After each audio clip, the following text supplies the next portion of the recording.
In the cross, be my glory ever, till my ransomed soul shall find peace beyond the river. It's an old Fanny Crosby hymn from the 19th century, one of two Fanny Crosby hymns in our hymnal. Any closet Methodists in the crowd are shaking their heads. Only two? Fanny Crosby was Methodist. She wrote 8,000 hymns, and your Methodist friends can sing them all.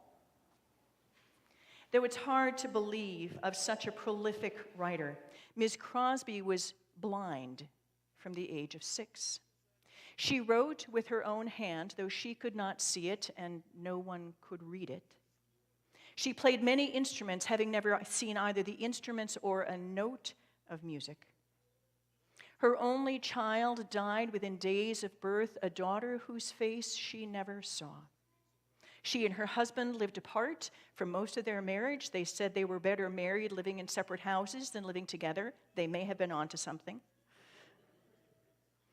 And she was poor by choice, donating all her income from writing and songwriting to charity. Ms. Crosby both experienced and chose suffering that would have brought most of us to our knees. An interviewer once asked her if she had one wish, what would it be? And he fully expected her to say, "I wish for sight." But she said instead, "I wish that I might continue blind all my life." Her interrogator pressed her and she explained, "After being blind all these years, the first face I want to see is the face of Jesus." Though much of public Christianity in our time is preoccupied with finding ourselves on the right side, whatever the right side is, of political and cultural issues, but Christianity is in fact a study in paradoxes, things that just don't fit, that the blind regard blindness as a gift, that we say death brings life. And more to today's point in this morning's gospel, we believe that an instrument of capital punishment, the cross, is beautiful. She writes, "In the cross I glory ever." I'm sure you recognized in today's gospel reading what has been called the most popular verse in the Bible, as though it were a popularity contest. I didn't know there was a test. "For God so loved the world," and you can finish the rest yourself. Well, on the face of it, this verse is as clear as it can be. In fact, it is rather troubling. Remember that odd Old Testament reading about Moses and the snake on the pole? What a crazy little story that is. Jesus used that troubling image of himself in conversation with a Pharisee named Nicodemus. Nicodemus was a teacher, a leader in the temple. He had come to Jesus by night because he was curious, but he knew that if other temple leaders saw him speaking to Jesus, his job would be in peril.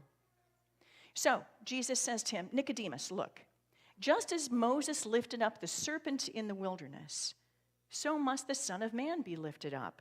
See?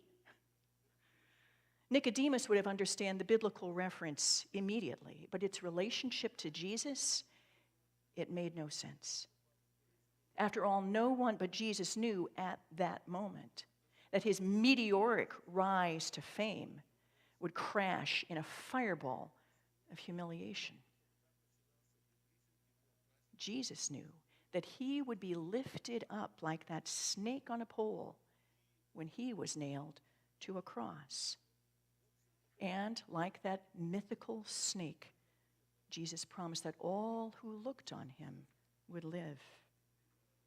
In the cross, be my glory ever."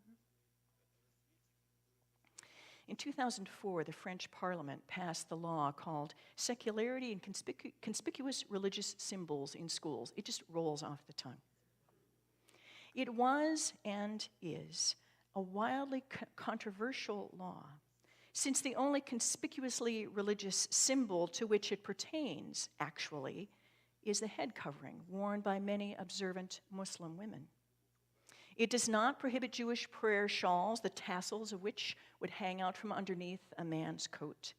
It does not prohibit the turban worn by Sikh men, nor does it prohibit a Christian from wearing a cross. Seems strange. What more offensive and conspicuous religious symbol is there than the cross? I guess the French Parliament was hoping nobody would notice the inequity. But I see crosses everywhere. Necklaces, earrings, T-shirts, tattoos. I once was in a mall and saw it shaved into the back of a man's head. At football games, some very strange man holds up a placard that says John 3:16, and he says, I want you to think about the cross. And I wonder if every gang member whose enormous biceps are tattooed with the cross, and every famous actress who wears a cross around her necklace is actually a believer in Jesus Christ. Wouldn't that be amazing if they were? Do they glory in the cross of Christ when they flex their biceps, when they take beautiful photographs with the cross on their neck? Do they even know what they're saying? Friends of ours live in a city that sports a maximum security federal penitentiary in a state that still allows the death penalty. In that state, the preferred method of carrying out the sentence of death is a noose, though of course it varies from state to state. My friend had not been pastor of the congregation long when he realized that he had the perfect explanation for the offense of the cross right in his own backyard at the pen.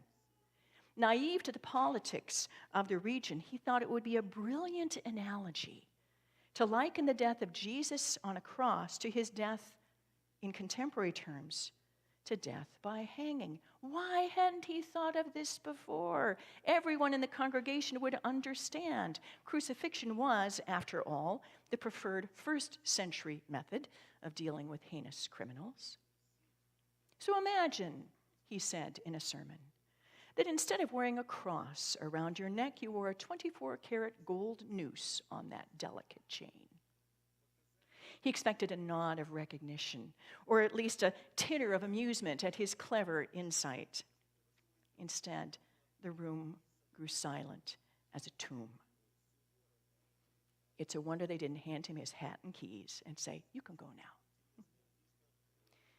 No one who lived or worked in the shadow of the penitentiary, one, wants to acknowledge what happens there, and two, they simply cannot imagine Jesus suffering the fate of the men, mostly men, who die there. We are only weeks away from our own painful acknowledgement of the power of the cross, of Jesus' cruel death for our sake.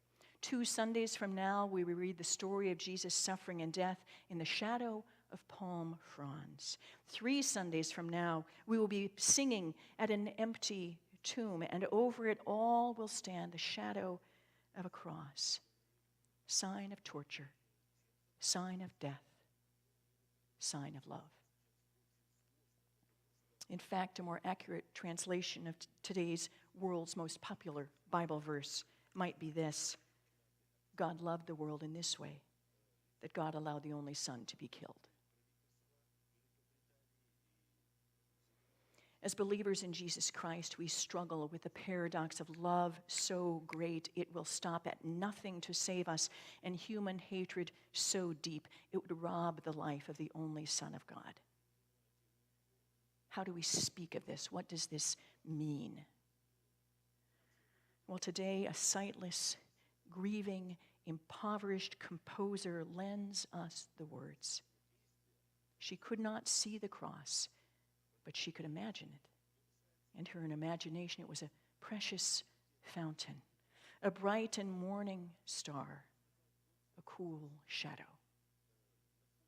The cross, a symbol of death and suffering, was for her and is for us a reminder of love so great it will die for us, love in which we glory.